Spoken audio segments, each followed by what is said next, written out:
देश भर में मोहर्रम के जुलूसों में हुई मारपीट और हंगामे की खबरों के बीच ऐसा ही एक मामला उत्तर प्रदेश के लखीमपुर से भी सामने आया। वहां जुलूस के दौरान दो पक्षों में हुआ विवाद इतना बढ़ गया कि पुलिस को लाठीचार्ज करना पड़ा, जिससे वहां अफरा तफरी मच गई। बताया गया कि लखीमपुर में मोहर्रम का जुलूस निकाल रहे दो गुटों के बीच किसी बात को लेकर विवाद हुआ, जिसके बाद वहां बवाल शुरू हो गया। दोनों तरफ के लोग आमने सामने आ गए, जिन्हें एक दूसरे से अलग करवाने के लिए पुलिस ने पहले तो समझाया और जब वो नहीं माने तो पुलिस वालों ने उन पर लाठियां बरसा दी। जैसे ही पुलिस वालों की लाठियां घूमनी शुरू हुई, हंगामा कर रहे लोग घबरा गए। एक दूसरे को मारने पर उतारू भीड़ तितर बितर होना शुरू हो गई। एक तरफ के लोगों को लाठियां पड़ी तो दूसरी तरफ के लोग जश्न मनाते नजर आए। इसके बाद जब पुलिस वालों ने उन्हें पीटा तो इस तरफ के लोग नाचने लगे। इस लाठीचार्ज से वहां कितनी भीषण अफरा तफरी मची, उसका अंदाजा वहां पड़ी चप्पलों को देखकर आसानी से लगाया जा सकता था। हालांकि कुछ देर में यह हंगामा शांत हो गया, क्योंकि पुलिस की सख्ती के बाद दोनों पक्ष पीछे हट गए। और लखीमपुर खीरी में ही एक रोज पहले यानी मोहर्रम के एक दिन ताजिए के हाई टेंशन तार की चपेट में आने से वहां हाहाकार मच गया। इस भयानक हादसे में एक आदमी की मौत हो गई, जबकि 18 लोग झुलस गए। ये हादसा उस वक्त हुआ जब वहां ताजिए का जुलूस निकाला गया, लेकिन लंबाई ज्यादा होने की वजह से ताजिया ऊपर से गुजर रहे हाई टेंशन तार से टकरा गया। हाई टेंशन तार के टकराते ही वहां जोरदार आवाज हुई और ताजिए में आग लग गई। इसकी वजह से वहां भगदड़ मच गई। हाई टेंशन तार से टकराने की वजह से कई लोग उसकी चपेट में आ गए।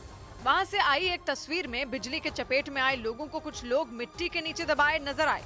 वो लोग उनके हाथ पैर में मिट्टी भी रगड़ते दिखाई दिए, लेकिन उनकी हालत बिगड़ने पर फौरन सभी को अस्पताल ले जाकर भर्ती कराया गया, जहां कई लोगों की हालत गंभीर बताई गई। यहाँ पे देखा प्रशासन एंट्री करने में व्यस्त है, ना कि उसको लापरवाही में कि उसका इलाज पहले होना चाहिए। ताजिए के हाई टेंशन तार से टकराने से पहले की भी एक तस्वीर सामने आई। उसमें कई लोग ताजिए को संभालते और उसे हाई टेंशन तार से टकराने से बचाने की कोशिश करते दिखे, लेकिन उनकी लाख कोशिशों के बाद भी ताजिया ऊपर से गुजर रहे तार से टकरा गया। इस बीच बिहार और उत्तर प्रदेश के बाद अब मध्य प्रदेश से भी फिलिस्तीन के समर्थन में झंडे लहराने का मामला सामने आया। मध्य प्रदेश के खंडवा में कुछ लोगों ने मोहर्रम के जुलूस के दौरान फिलिस्तीन के झंडे लेकर शक्ति प्रदर्शन किया, और इस शक्ति प्रदर्शन के लिए वो कोई छोटा मोटा झंडा लेकर नहीं पहुंचे, बल्कि उनके हाथों में फिलिस्तीन का एक विशालकाय झंडा नजर आया। उन लड़कों ने एक एक कर उस बड़े से झंडे को हवा में लहराया। इस दौरान बाकी लोग घेरा बनाकर खड़े रहे। एक लड़का थकता तो उस झंडे को दूसरा संभाल लेता। हालांकि इस मामले ने थोड़ी ही देर में तूल पकड़ लिया, जिसके बाद फिलिस्तीन के समर्थन में झंडा लहराने के खिलाफ बजरंग दल के कार्यकर्ताओं ने शिकायत दर्ज करवा दी। फिलिस्तीन का झंडा आज मुहर्रम के जुलूस में लहराया गया, ये देशद्रोह है। मुहर्रम के जुलूस के दौरान फिलिस्तीन का झंडा लहराने के आरोप में पुलिस ने 2 लोगों को हिरासत में भी ले लिया, जिन्होंने जानबूझकर इस पूरे माहौल को खराब करने की दिशा में ये काम किया है, तो उनके विरुद्ध तत्काल वैधानिक कार्रवाई की जाए। माहौल बिगड़ने की आशंका को देखते हुए खंडवा में भारी पुलिस बल तैनात कर दिया गया। शाम को हुए इस विवाद के बाद रात को निकाले गए जुलूस के दौरान सैकड़ों पुलिस वाले तैनात नजर आए।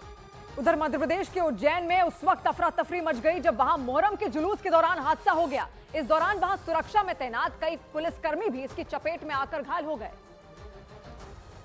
क्योंकि उस जुलूस में इमाम हुसैन के घोड़े की आकृति कंधे पर लेकर दौड़ रहे लोगों का संतुलन अचानक बिगड़ गया। इस दौरान कई लोग उसके नीचे आकर दब गए। घोड़े की उस आकृति के जमीन पर गिरते ही वहां भगदड़ मच गई, क्योंकि जो लोग उसकी जद में आए उनमें कुछ पुलिस वाले भी शामिल रहे। हालांकि हालात पर काबू पाने के लिए वहां सुरक्षा में तैनात पुलिस ने फौरन मोर्चा संभाल लिया और लाठीचार्ज कर लोगों की भीड़ को खदेड़ दिया। भीड़ के हटने के बाद उस घोड़े की आकृति के नीचे दबे लोगों को बाहर निकाला गया, लेकिन इस हादसे में 3 पुलिसकर्मियों समेत 6 लोग घायल हो गए। और एक तरफ मध्य प्रदेश के उज्जैन में मोहर्रम के जुलूस के दौरान हादसा हुआ, तो दूसरी तरफ बिहार के छपरा में मोहर्रम के जुलूस के दौरान कुछ लोग खुले में हथियार लहराते नजर आए। वहां तो बीच सड़क पर एक नहीं बल्कि कई लोग हथियारों की नुमाइश करते दिखाई दिए, और उनमें एक आदमी तो हवा में पिस्तौल लहराता दिखाई दिया। ढोल धमाकों के बीच वो लोग हवा में धारदार हथियार लहराते हुए नारेबाजी करते सुनाई दिए। इस दौरान पिस्तौल लहराते हुए उस लड़के ने उस पिस्तौल को अपने कंधे पर इस तरह से रखा जैसे वो उससे गोली दागने वाला हो। हालांकि उसने ऐसा नहीं किया और उस पिस्तौल के साथ नाचता रहा। इस दौरान कुछ लोगों के हाथों में कुल्हाड़ी दिखी तो कोई तलवार लेकर वहां पहुंचा। एक आदमी तो हवा में हथियार को इतनी तेजी से घुमाने लगा कि अगर उससे जरा भी चूक होती तो किसी की जान तक जा सकती थी। हालांकि पुलिस ने इस मामले में कार्रवाई करते हुए जांच के आदेश दे दिए।